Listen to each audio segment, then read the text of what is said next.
sabi nga, yung araw, ano lang, dumadaan din naman yun. Kasi, katulad ngayon, di ba ngayon is 4, di ba? 4. No, 5, 6, 7, 8, 9, 10, hanggang umuwi tayo ng Christmas. So, pagdating ng Christmas, ilipas din yan, maging New Year. So, anyway, you're invited sa aking birthday. January 1 is my birthday, January 1. So, kahit hindi ako maghanda, siyempre, naghanda kayo sa gabi na yan. Di ba ba? I mean, December 31. So, that's January 1. So, actually, pag sa Pilipinas ako, hindi ako naghahanda na January 1. Naghanda ako ng gabi ng 31. Kasi, para isahan na yun eh. Parang isang, ano na, para isang gastos na, kumbaga, kasi New Year at saka New Year saka Christmas. New Year saka yung birthday ko pinag-isa na. So sabi ko nga, kahit hindi ako maghanda, buong mundo naghanda pa sa birthday ko. O, di ba? And now, I think kasi off naman namin yung one na yan. I think magla-live ako. And then, I want to share something. Wala, ano lang, halimbawa, kung sino yung naka-tune in, o di kaya nandoon, siyempre, ililista ko yung mga names, tapos balang igawin nating raffle para fair. Ayaw ko kasi yung magla-live, tapos babasahin kung sino nandun siya. Pero pag wala siya, i-skip natin. Di ba, parang unfair din. Kahit na dumaan lang siya, okay lang yun, para dumaan. Pag dumaan lang siya. Pag dumaan siya, doon yung pangalan niya, sige, ilista ko. Pero, siyempre, yung may Gcash lang. Pag walang GCash, kung walang GCash, at saka money naman siya, pwede nating pwede nating palipadan. Tama ba yun? Alam niyo minsan guys, na ano ako sa Tagalog ko din eh. Hindi naman ako taga-Tagalog. Hindi naman ako taga Maynila o Tagalog talaga. Because Ilongga kasi ako. Minsan, na blah blah blah tayo, di ba? Ganito,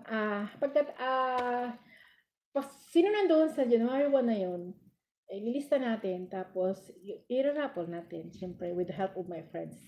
Alam mo naman yung mga friends ko, mga kaamaw ko ba. Hopefully, may mag-join din, kami-kami lang din. Hopefully, off na yung kapatid ko, saka yung, sino yung mga friends ko ba. Actually, sila lang naman ilan. Kasi hindi naman sa napili ako sa mga kaibigan, guys. Ang akin kasi, yung na kami ba, tumagal na kami. Parang inano na ng panahon, parang, kumbaga sinubok na ng panahon ang relasyon. Sinubok na ng panahon, parang relasyon yung mag-asawa, parang gano'n. Hindi, sinubok ng panahon kasi nag-start kami na actually si Berlin is nauna na sa amin eh.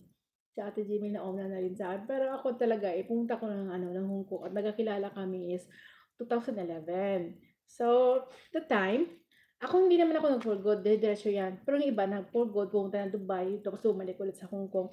Pero yung iba, umuwi, nag-for good, ng 2 years, bumalik ulit. Parang ano lang ba? Pero yung si Etchuray kasi, pumunta na Dubai, tapos bumalik ng Hong Kong na siya. So, ganun. Yung iba naman, nandito pa rin naman kami lahat ng mga taga-AEGC. Pero nagkikita-kita kami sa Facebook. Nakikita ko mga post nila, pero hindi na kami masyadong nag-interact. Hindi katulad dati na mga first time kami dito, halos nagkita kami linggo-linggo. Pero hindi na kasi katulad ngayon. Not like now. Busy na rin sa mga kanya-kanyang buhay. I mean, ako naman meron din online, tapos yung mga friends ko, nandoon lang din naman. Kapatid ko, hindi naman siya nag-o-off.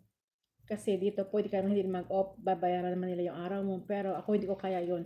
Kasi, di ba may online. Tapos from time to time kasi, hindi mo kailangan mong huminga na iba yung nakikita mo. Kasi siyempre, minsan, kailangan mo rin gumala-gala konti at nang mamabili ka naman para sa sarili mo at para sa pamilya mo, di ba? So, this Christmas, Happy New Year. This New Year, January 1, off namin yan. Anong araw ba ang New Year? Wait a minute. New Year is Wednesday.